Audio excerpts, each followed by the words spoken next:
చుట్టమై చూడవచ్చి దయ్యమై పట్టుకున్నట్టుందండి మా ఇంట్లో పరిస్థితి.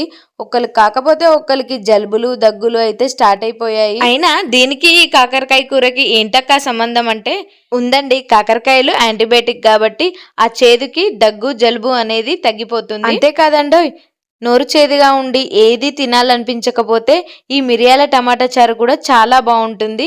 ఈ రెండిటి కాంబినేషన్ అయితే ఇంకా నెక్స్ట్ లెవెల్ అని చెప్పుకోవచ్చు. కాకరకాయ కూర ఇష్టం లేని వాళ్ళు కూడా ఇలా చేసి పెడితే అస్సలే చేదు ఉండదండి, చాలా ఇష్టంగా తింటారు. ప్రాసెస్ లోకి వస్తే మాత్రం కాకరకాయలను అయితే రౌండ్ గా కట్ చేసుకొని ఉప్పు పసుపు వేసి వాటర్ లో ఒక 5 మినిట్స్ అయితే అలాగే ఉంచండి. 5 మినిట్స్ తర్వాత ఆ వాటర్ గట్టిగా పిండి వంపేస్తే కాకరకాయల చేదైతే 90% పోతుందండి.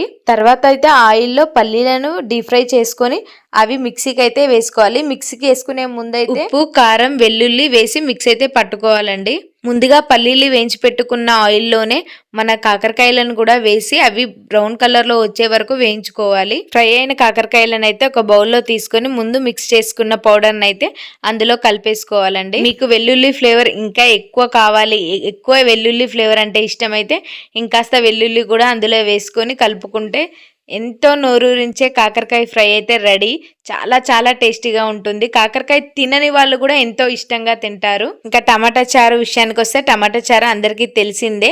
ఇంకా నా స్టైల్లో టమాటా చారు ఎలా చేస్తారో నెక్స్ట్ షార్ట్ లో అయితే చెప్తాను. ఎందుకంటే 1 మినిట్ షార్ట్ లో నేను 2 రెసిపీస్ అయితే పోస్ట్ చేయలేను కాబట్టి ఈ రెండింటి కాంబినేషన్ లో అయితే ఒక్కసారి ట్రై చేసి చూడండి, చాలా టేస్టీగా ఉంటుంది.